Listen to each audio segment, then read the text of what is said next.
Darren, tell me. B. Darren Hutchings. Okay. Oh. All right. Now he had to do a lot of traveling, and he was gone a lot. And that's one thing that he missed so much. He said, I travel so much and I don't have much time with my family, with my 5 boys. But at that time, the 5th boy wasn't born. Byron wasn't here. They just had the 4. And he left town one time, and you were 10 years old, Calvin. And I don't remember, did we have this chicken pox? Was it a result of chicken pox? Well, we got the chicken pox. How many of you know what chicken pox is? Of course I do. Did you have it? You had chicken pox? I had chicken. To me. Whoa.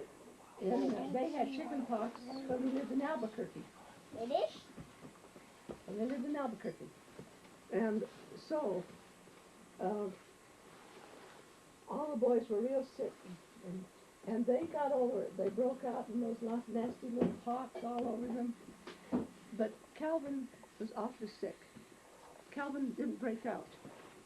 And he was sick. And the boys, the other 3 got feeling well enough. They could go back to school, and Calvin was still sick. We took him to the doctor, and he said, oh, he just doesn't want to go to school. I said, Calvin, it's not like that. I didn't like that doctor. Well, you just bring him back, maybe a couple of weeks from now.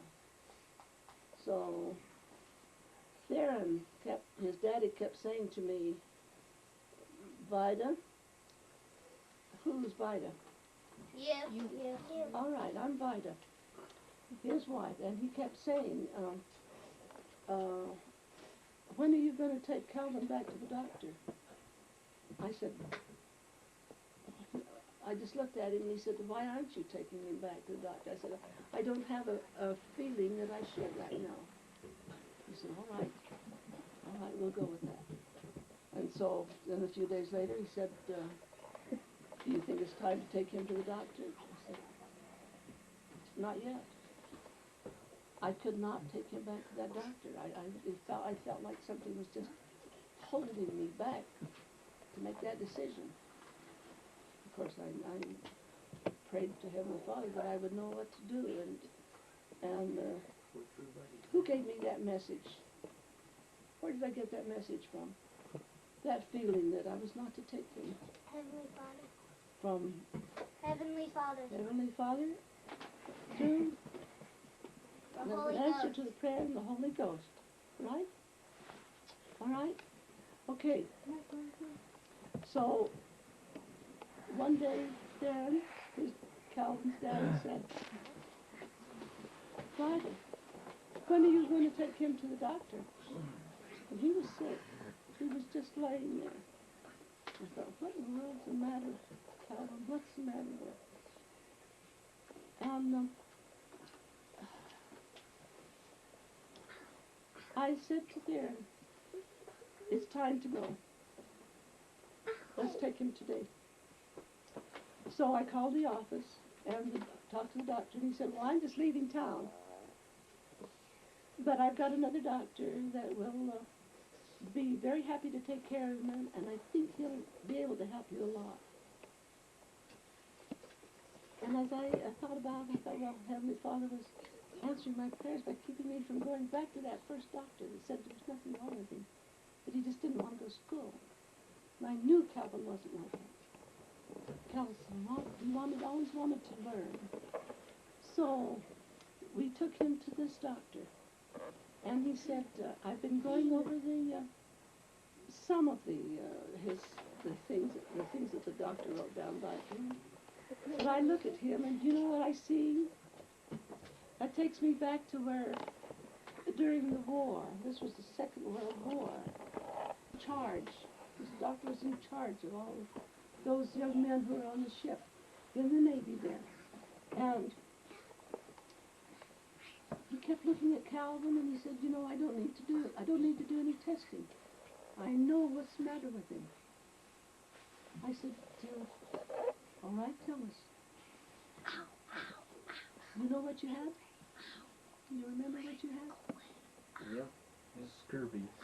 What was it? Scurvy is mono. Huh? Mono. Mono what? Mononucleosis. Mononucleosis. How many of you know what that is? When you were 10? I don't know you have mono. Yes, it's a result. I said, well, Really? Who were you smooching on that? That was my girlfriend, When you were 10? Regine. but he couldn't, he was sick. He was sick and he didn't have much vitality. He didn't have any energy to do anything.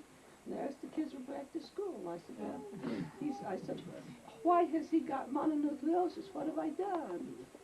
And he said, nothing. He said, he's had smallpox, hasn't he? I said, yes, all four boys had it. But Calvin didn't break out, just a few pox here and there was all, but the others were just plastered with it. He said, okay, the smallpox broke out inside of his body. I said, is that right? Did they do that? He said, yes. And that kept all the poison inside of his body, couldn't get rid of it on the outside. And it turned to mononucleosis. I said, what is that supposed to tell me? That tells me, he said, but I tell you that he can't go to school for a few months. That thing just wipes all the energy out of a person, and they just. And I'm sure you've always, a lot of you have felt that way once in a while. I don't know, but he has to have a lot of rest, so that's what he had. And I knew that was an answer to my prayers. He'd go to the right doctor. He said, when I was on that ship and in charge of all of those sailors, the whole group, thank you, sweetheart, that's nice of you, the whole group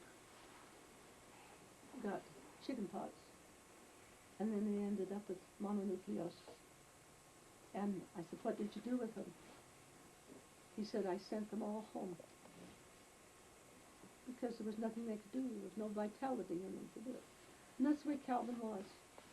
And so I went to school and made arrangements for a lady to come and bring him work every week so that he got to do schooling, because he wanted to keep up with his schooling.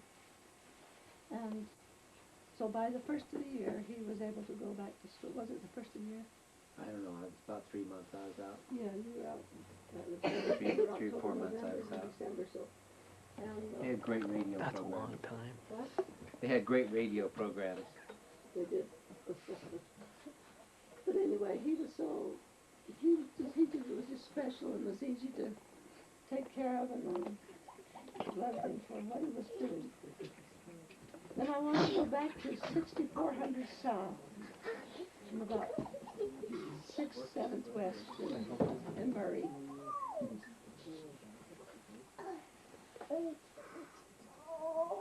I don't know what he had. He was very, very sick. And their great-grandpa was out of town. And I said, Calvin, honey, I don't know what to do for you. Let me call the doctor. Have the doctor come. And he said, no, Mother. No, Mother. Why do you want the doctor to come? I said, you've got to have some help. He said, you know what I want to have? Where do I get my help from? From Heavenly Father.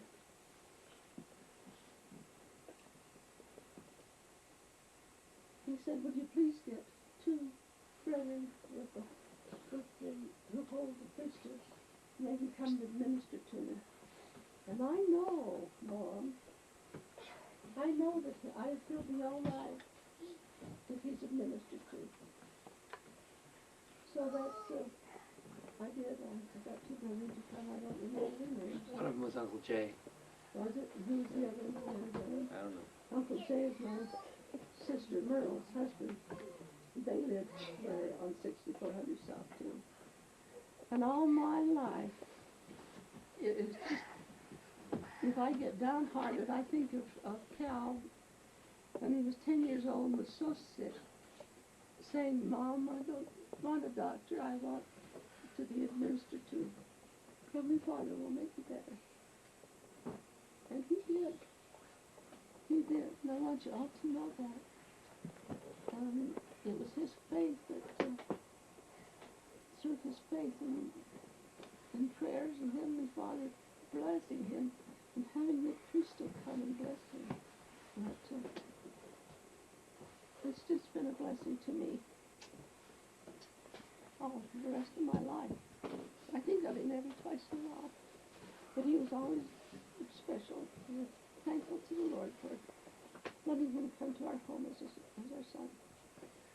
We love him. Thank you, Mom. Thanks, Grandma. Okay, Mom. Well, I'd just like to say that same faith Right there. Grandma, not me. that Grandma's talking about, he still has today. Because when I get discouraged and I think, oh, no, this isn't going to work out, and he comes forward and says, no, I have faith that it will, and I have faith that this will happen, and I have faith that Heavenly Father is watching out for us and that he's helping us, and that helps me a lot. And so, anyway, your grandpa, he has a lot of faith. And every morning when I wake up, I can see him in the front room there, and kneeling at the couch, saying his prayers and reading his scriptures. And I want you to know that your grandfather and your father is a very good man. And we want you to know that we love you. Appreciate all you've done for us, and we're happy to honor you tonight for your birthday.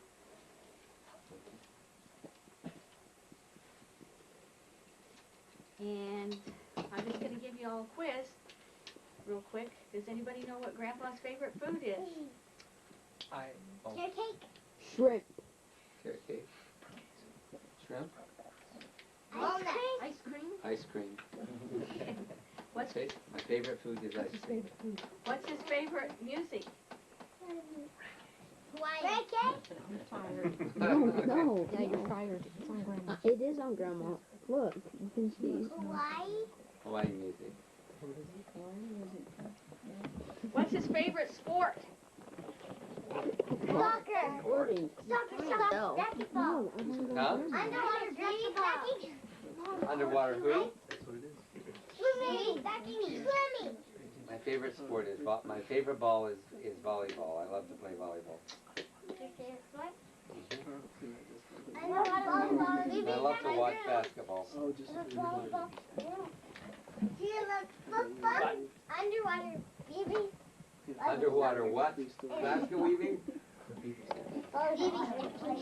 Hey, do you guys want to know something really cool that Grandpa used to do? What? Speaking of underwater? Get busy? No, we'd go swimming with him, and when we'd go swimming with him, he would let us stand on his back. That's and what he'd Dad go does. way down in the water and crawl along the bottom of the pool, and then he'd come up really fast, and then he'd jump off of his back. You wouldn't get tangled up in all the... Right. No, it was really I fun. used to like to swim under the water and have the kids ride on my back or stand on my back while I was swimming under the water. Surfing.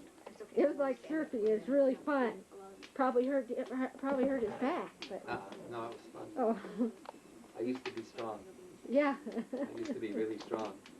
I used to be really strong when I grew up on the farm, and I was really strong. And I could, while I was going to BYU, I went and worked at the prison. And I was just really strong. I was in good shape. I could pick up 100-pound bags of I'll pick up Devin. wheat. I could pick up 100-pound bags of grain with one hand. And I could put one on each side like that and walk with them. And I could take really big hay bales and just throw them and pull them way up high like that. I can't do it anymore. When we went to Tennessee, the branch project in Tennessee was feeding pigs. We had to raise money. We did that tonight. It's right to my heart. And we had to raise money to build the church. We used to meet in a little church called the Alamo. The Alamo was a house. It was an old house, 2 stories high, and it was just an old yucky place. and but it was a big old southern house in Tennessee, and we used to call it the Alamo, and we used to try, and we had to raise money for the building fund so we could have our share of the money. So the branch decided that what we do is raise pigs. So Brother Joe Phelps offered to let us raise pigs. So Brother Joe Phelps offered to let us raise pigs over at his house. He had a big backyard back there, so we used to raise pigs back there. And my job was to feed the pigs. And so I'd pack this feed in there, and these guys would all say, "We got to move this feed," and so on. And then they'd say, "No, don't bother. We'll get Brother Hutchings." And so your grandpa would go and I'd pick up that feed and throw that in and feed those pigs. And we had the bestest pigs. We had fat pigs. We made a lot of money off of those pigs. And Grandpa was over there feeding pigs every day. I'd go feed pigs.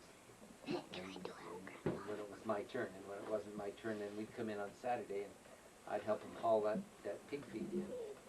Great big sacks of pig feed. A lot of fun. I'm not like that anymore, and some of you probably can't imagine I ever used to be like that, but I did. I used to be like that. That's all. Now, I'm just really glad that y'all are here tonight to share stories. I just want you to know I really love you. I said that already, though. So, I'm just happy to be here, and thank you very much. Thank you. Your daughter Happy said that, birthday. Mariah. Who said? Me. Me. What Would you like to say something, Grandpa? All the grandkids, can y'all listen for a second? Oh, sure. Because you guys are the only ones that probably wouldn't know about this. Everybody else is just a reminder. Whenever Shelley and I got married, of course we were the first in the family to get married, and we Cal and Sherry were. No. of the kids, Right up there of Cal and Sherry's children. And so in 1987, whenever we got married, I remember going over to Denver. Of course, we kind of talked about this the other night, but we all flew to. I think we were telling Andrew a little bit about this. I think we flew to Atlanta and we were married, and then we flew back that same day to Denver. So we were all pretty wasted, and so the next day was our reception, and after the reception and everything was over with and everybody had left, and we were there for a day, or I think just a day or so, we had back that truck, and we backed it up to the garage at 1577. 1577 South Vaughn Circle. I remember. And backed it up to the garage and loaded up some furniture and things that were given to us, and Shelley's bedroom set that was given to her when she was a senior in high school, I guess that's your senior present, Shelley. But we were loading that up, and that trailer was only, I mean, you have to kind of duck to get down in it. And I'm probably not telling anybody in here that doesn't already know that Dad and Grandpa Dad has a hard head. He really, I'm surprised he's got the hair that grew back over that area, but every time we would go in that trailer to load up furniture, he would hit his head on the top of that trailer. And after about the third time, there was no hair there, there was no skin there. It just peeled it back. It didn't have to have stitches, thank goodness, but it was funny the first time, and the second time it wasn't funny anymore because it started to really hurt.